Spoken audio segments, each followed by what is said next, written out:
Hey everyone, Jakinto here, coming at you with the third installment of Know Your Keys for the Mists of Tirna Scithe dungeon. We're going to go over where we left off last time, from just after the second boss to the end of the dungeon here. So, let's get right into it. So in this part of the dungeon, leading up to the last boss, we want to be chaining as many mobs together as possible, especially if we're low on time. As you can see here, we do have just over 11 minutes left, which is a pretty good amount of time to finish this last portion of the dungeon. Anything above 10 minutes is quite a lot of time. You won't really be pressed on time at this point, but you still do want to be going as fast as possible here.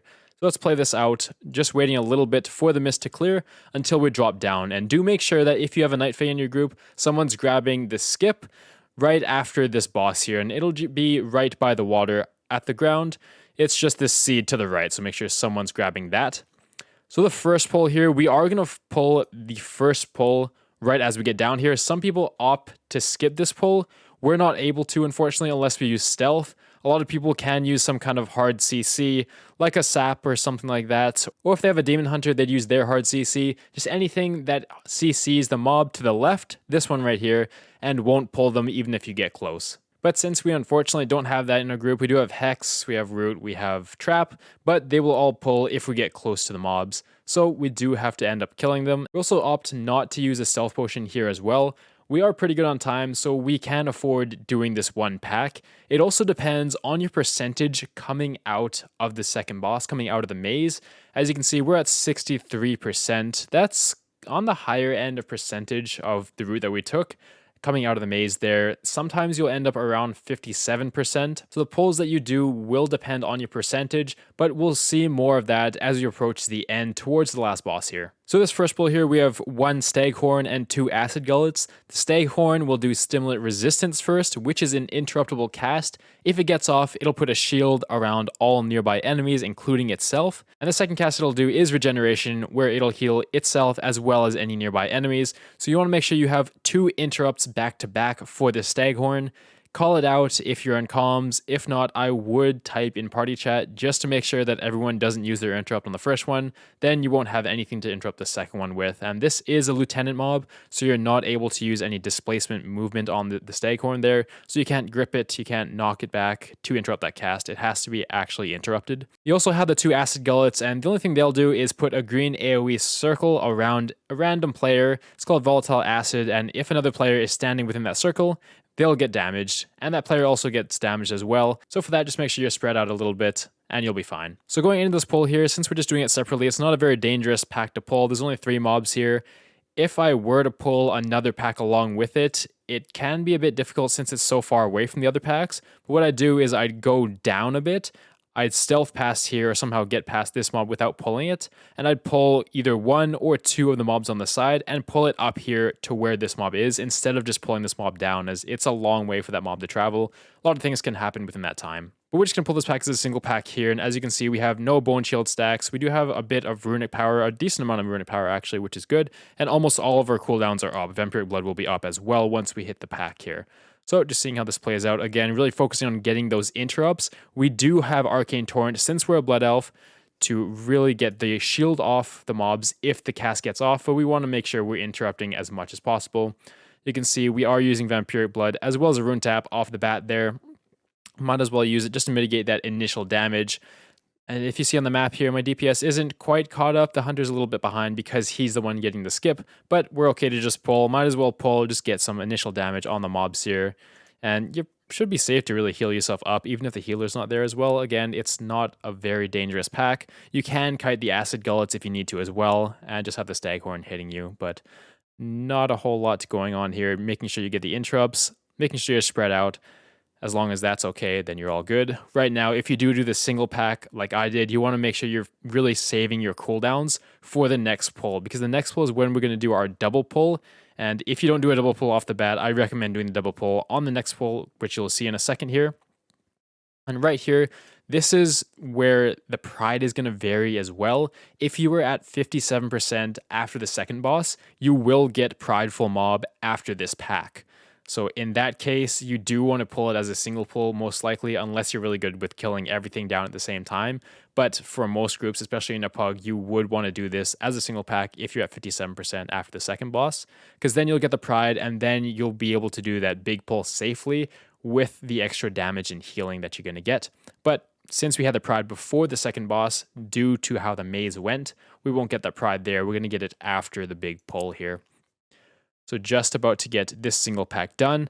Again, saving as all our defensives, as many as we can, and keeping high bone shield stacks, and that's very important. You don't want to be building up your bone shield stacks when you're going into such a big pull that we're going to do here, as well as saving as much runic power as you can. We're at about half runic power, which isn't too bad there. So right now, our plan is to pull the left side along with the right side. So there's going to be 6 elite mobs in total. We are going to try to prevent getting these Reavers, just because the Reavers can do a lot of damage, especially with the poison they apply to players. So we're just going to get the worms here. So there's going to be 6 elite mobs, as well as these little larva mobs there too. There's only going to be 1 staghorn, which means there's only 1 ad that we have to interrupt. Again, we want to make sure we're getting those interrupts at all times. If even one cast gets off, it can be detrimental, or at least lengthen the time of the key. We have a few acid gullets, so making sure we're staying spread. We also have a couple gorgers, which will do a green swirly on the ground. It'll deal damage to you and knock you back. This is really what's the most concerning about this pull here. If you're stuck in the green swirly, you can get knocked off very easily. So really make sure you're doing everything you can to get out of that. That's the main thing you really want to avoid. And if you're avoiding those, you should be good for the most part. But right now, I'm communicating with my team. So I'm having my hunter misdirect the left side to me while I pull the right side, just to make sure that the mobs are coming all at me at the same time. I'm communicating with my team that I'm going to pull the mobs back towards where we came from, so towards the second boss area, towards the water there. So ideally my team would be on this side as well. We don't want my team to get caught up on the other side, as the healer might not be able to heal them. They might be outranging the healer. So really communicating, saying, okay, I'm going to pull them up this way. Make sure you're towards the second boss side and don't get caught up in this side of the room. And making sure that melee know that it's going to be a bit scary. There's going to be a lot of mobs there, and just get out of those green swirlies if they appear. We're going to play this here. As you'll see, I'm going to get the right side first since it's a bit further, and then I'll tell my hunter, okay, you can misdirect to me now. And there we go. We have all the mobs coming at me. They're coming at me almost at the same time here. And I pop my A-bomb limb right away, just so I can get everything grouped up as it's coming to me. So what you really want to focus on right now is just getting threat on all the mobs. You don't want any loose mobs going off and hitting your DPS, hitting your healer or anything. So just doing everything you can to get threat on the mobs. Once they're all grouped, we do pop a dancing rune weapon there as well, a bit preemptively. But since they're now all grouped, like they're all grouped on top of us, we want to have that dancing rune weapon right off the bat. Make sure we're able to build up some runic power and make sure we have that parry going. And we do have Earth Elemental going out as well, which is great. So right now we're just focusing on mitigating as much damage as we can, keeping them still if we have our DPS AoE on the ground, and we're going to be kiting them back towards this way once we need to, especially when the green swirlies and everything appear. And there we go. Here's 2 swirlies here. As you can see, they kind of went, overlap each other a bit. That can be really scary. But just making sure you're doing everything you can to avoid that. There's a third one appearing here. And we are trying to stay away from where the Reavers are. That's where we're not kiting over here or over here. We don't want to pull these Reavers kind of mid-pack here. We want to make sure that we're kiting away from them for now. As you can see, just keeping them still as much as I can. And when I need to, I'll start moving there. We do have the green pools dropping over there as well. So just to give people a bit more room. As you can see, our priest got stuck over there, which isn't ideal, but at least it's a priest. He's able to heal himself up if he needs to. And we're just kiting back slowly.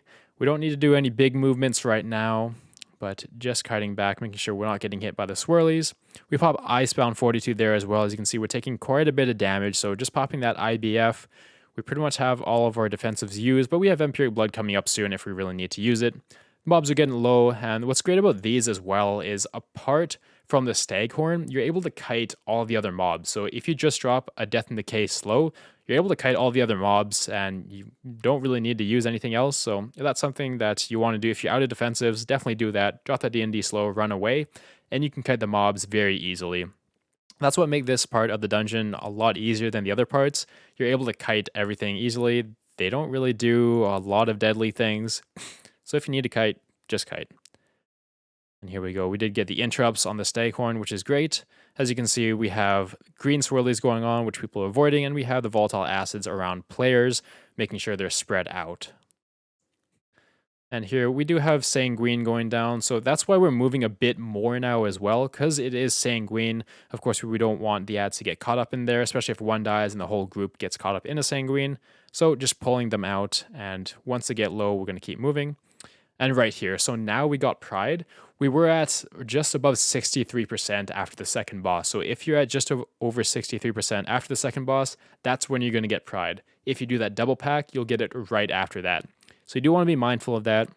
Make sure people are aware, make sure healers are aware, just so they're able to have enough mana and cooldowns to get through the Pride buff there. And we're going to pull the Pride a little bit down. We're going to pull it away from the Sanguine, but more towards the packs of what we're going to do. We don't want to move it too much. We're not going to move it all the way down to right next to the pack that we're going to do next, but we do want to move it closer as much as we can here. So this is good for now. Making sure our positioning is okay. Tree ents are out, which is great. Alleviates the pressure off of us. We don't really have to do a whole lot now. Now the ad's back on us, but it's dying in a second here. So pretty easy Pride that we were able to get through there. And again, just really make sure no one gets hit by the beam. We're popping AMZ, lasts about 20-30%, just to make sure that we're alleviating that damage from the healer. And here we go. We can use this Pride to move on. And now here, we will have these Reavers coming up. Now you're able to hard CC the Reavers and just ignore them if you wanted to, but you can pull them with the pack. So it just depends on your percentage on what you want to do with them. Again, the Reavers can be pretty deadly. Just really watch out for their poisons. And here we go. So we did pop a Fleshcraft just before there. We had our Hunter trap the Reaver just to make sure that it's kind of crowd controlled, that it doesn't get out of hand, doesn't start hitting DPS while I'm pulling the other mob. And we do opt just to pull everything and group it all up just to kill it. So it is okay to pull the Reavers, but just be mindful of the poisons. Luckily, we do have a Druid who's able to cleanse the poisons right away, and that helps a lot. But if you don't have anyone to cleanse the poisons, it might get out of hand a little bit there. But since we have the Pride buff, it does help a lot too with the extra damage and healing. So grouping everything up. And these, again, we can kite everything if we need to. We have a Staghorn, making sure we get those interrupts. And here we go, just keeping them still. We see the Hunter drop the Wild Spirits there, so we want to keep the enemies in there as much as possible. We do have Sanguine that's going to go down, so we will have to kite it a little bit out of there. We're just keeping it for as long as we can, keeping it inside. And here we go, more Sanguine. We have to pull it out, but all the ads are pretty much dead at this point anyway there. And just moving on, we have a bit of Pride left for the next pack, which is great. Going to go in here. So this next pack isn't very deadly. Again, we have 2 elite mobs, no Staghorns though, so no interrupts we have to worry about. Mainly small mobs. So if you want to pull this pull with the next pack, do this as a 2 pull, you can definitely do that. That's an easy one to do. No Staghorn in the next pack as well. It's only Gorgers and Acid Gullet, so just make sure you're spread out and watching those green swirlies on the ground. Right now, I'm just going to get everything grouped up first, and you'll see me pull the other pack in a bit there. I'm not in a rush right now. We have 7 minutes left, lots of time to go. And again, this is where you're going to want to look at your percentage. Are you going to be okay with the next pack? Is that going to give you enough? Or do you have to pull a little bit more there? And we'll go over what you would pull if you needed a bit more just in a sec here. So just waiting until the larvae are all down. And I'm going to be pulling the next pack now. And here we go. Just going to group everything up. And again, these I can just kite if I wanted to. You can just kite for days, drop Death and Decay, ask your team to drop some kind of slow or root or something, and you're all fine. I'm going to stay in as much as I can just to do a decent amount of damage, but I will start kiting, especially when my cooldowns kind of run out there. I am low Bone Shield stacks, and that's getting a bit scary there. And I do actually drop Bone Shield stacks, which isn't good, but I did drop a Rune Tap while that happened. I recognize that it happened, and I popped a defense because of it, but ideally I shouldn't drop those Bone Shield stacks, of course. And here we go, just kiting a little bit. It is getting a bit hard to keep those Bone Shield stacks up just because I don't have many runes to use on my Mirror Ends there. But it's okay, we're able to kite it out. And right now I do see that we're at 95%. If you go into this pack with 95%, it's going to give you enough percentage that you need. You can move on to the boss right away, but do keep in mind that you're going to get Pride after this pull. So you can see this part of the dungeon is pretty quick. We had a Pride only a few minutes before this, and we were almost going to get another Pride right after this mob's done. So if you're pulling it efficiently, if you do some double pulls, you can get this part of the dungeon down pretty quickly in only a few pulls here, especially if you got a good amount of percentage from the maze. So we're going to keep kiting, keeping in mind Pride is about to go out right after the last mob. It's the second last mob actually is dead. So just keeping that mob under control and getting the Pride out of there. And we're going to make sure we're kiting the Pride away from the Sanguine too. We want some space to move around for the beams and everything. And there we go. And what you're going to see here is our Hunter actually disconnects. I think it might be after the Pride mob that happens, but the Hunter is disconnected for, I think, the full last boss there. So we have a lot of time. After the Pride's done, it's going to be almost like 4.5, 5 minutes left, which is a ton of time to kill the last boss on Fortified, but we're going to be 4-manning it without the Hunter. So it's going to get a little bit interesting there, as you'll see. We pop Vampiric Blood, just mitigate a bit of the damage. AMZ again going down, always pop that towards the last third, unless your healer specifies otherwise. I like to do that the last third there, and there we go. There's the Hunter going offline. Now we're 4-manning it from here on out. So if we were 5-manning the last boss, it would be very easy, but since we're 4-manning it, it gets a bit difficult. We kind of debate waiting a little bit to see if they're going to get back, but they were disconnected from Discord as well. I was pretty sure we could do it with 4 people. It would take a longer though, but if we waited, we have Pride buff, we have to go quick. We're going to lose that Pride buff if we wait, and if he just doesn't come back, that's going to be the key. So we decided just to go and just send it off. We pop Dancing Rune Weapon right off the bat there, just for a bit of mitigation. So right here, since we're 4-manning it, we're really worried about the ads. This boss really isn't that bad. We have Mind Link that goes out, which we just want to make sure that we're spread out for and moving away from the linked player.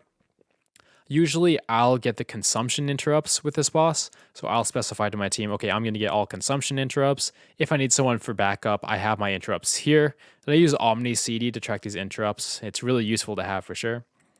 And usually the Shaman or another DPS is getting the Parasite interrupts there. So right now, just moving out of all the green swirlies on the ground, moving for Mind Linked. And when these ads come out, we do want to help with these ads. Since we're 4-manning here, it's going to get kind of scary for sure. And the ads do quite a bit of damage if they're locked onto the person and if all of them are hitting at once. So right there, we did drop a Death in Decay slow just to help out the person who's getting fixated there.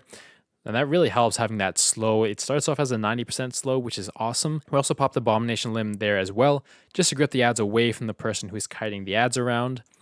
So doing everything we can to help that person out, always great. And we do have our interrupt up. Again, we're saving that for the consumption here, doing some damage on the ads and using our death grips when we can.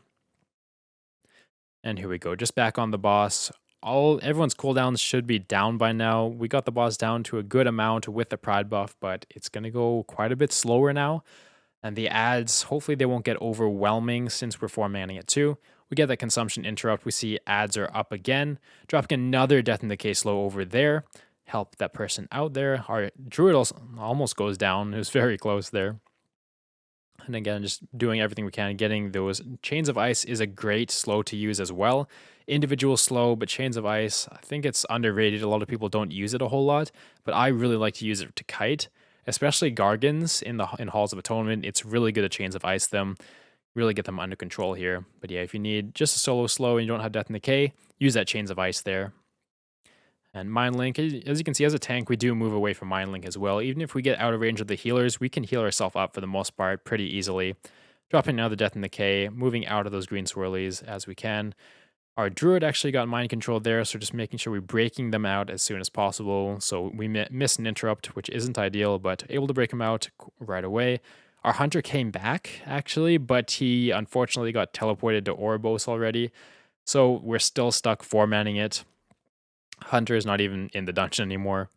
Shaman did die, but reincarnated. We also have 3 battle reses at this point, and that's a really good situation to be in. You have so many battle reses. I'm not worried about my health. I have lots of defensives up, so even if someone dies, we're able to get them up. We have a decent amount of time left, 1.5 minutes. Boss is at 13%, just making sure not too many people die, and we'll be all good. Some more ads are coming out now. Right now, once the boss gets low on percentage, we're fine to just interrupt those Parasite casts, as the boss isn't going to do consumption anymore, so we don't have to save our interrupts for that. I do pop the A-Bomb limb again, drop the Death and Decay, really controlling those ads as much as possible here. We do get the boss down with a minute to spare, just under a minute there. Took us like 3 minutes 20 seconds to get the boss down, which is quite a bit. That's because we were missing that last player there, and we did waste a few seconds on Pride, debating whether we should wait a second or just go. So there we go. There's the key. 19 key done. Went pretty smoothly overall, apart from the disconnect. If we didn't have the disconnect, probably would have been like 2.5 minutes under time. But I was pretty happy with how that key went. So overall, Mists is considered to be one of the easier keys to complete. It's pretty scripted for you. The first and second part of the dungeon up to the second boss really is pretty scripted. The first part up to the first boss, you're going to want to pull that the same every time, just because that's when you're going to get Pride before the first boss. The first boss to the second boss, that's the maze part. Not a whole lot you can do there. That's just a lot of RNG of the path that it takes you. But after the second boss, that's where you can really make up on a ton of time by doing these big pulls. Now, as you saw from my route, I do like going the left side and doing that double pull after the second boss. If you didn't have enough percentage, however, I would recommend you keep going with that left side. But then if you just curve right here, it's about there, I believe, on the map. If you see where my cursor is on the mini map, go over there. There's going to be some more mobs there. And that would kind of simulate if you went to the right side, that's the mob that you would end up. Just kill a pack there, and then you'll get to 100% mobs. And after the second boss, really judge how much time you have left. If you have 10 or more minutes, you're probably good to play it safe. Maybe do one double pull, but you're pretty good at that point. You have quite a bit of time. If you're under 10 minutes, if you're at the 8 to 10 minute mark, you do want to do probably at least 2 double pulls just to get that part done quicker and get to the last boss there. But do remember that your percentage before you hit the second boss is going to vary, usually between 57 and 63%. You might get Pride before the second boss, or you might get Pride after the first pack after the second boss. So always look at your mob percentage right before you're about to hit that second boss to see where you're going to be at and how many pulls you're going to need to do before the last boss here. But that's it for this key. I hope this gave you some insight of how I go about doing a Miss Tirna Scithe dungeon. I'd say the hardest part of the dungeon is part 1 from the beginning of the dungeon to the first boss. After that, it does get substantially easier, but don't let your guard down. Always play to the top of your game and make sure you're finishing out that key strong. Thank you so much for watching, everyone. I really appreciate it. Let me know if you like this kind of series, this kind of in-depth commentary. I know it takes a while to watch that full dungeon, and it took me a little while to get out, but let me know if there's something that you want to see in the future, or if you like just having a full Mythic Plus run instead, and having commentary over that kind of half an hour full run instead of just this format. Well, thanks again. I'll see you in the next one.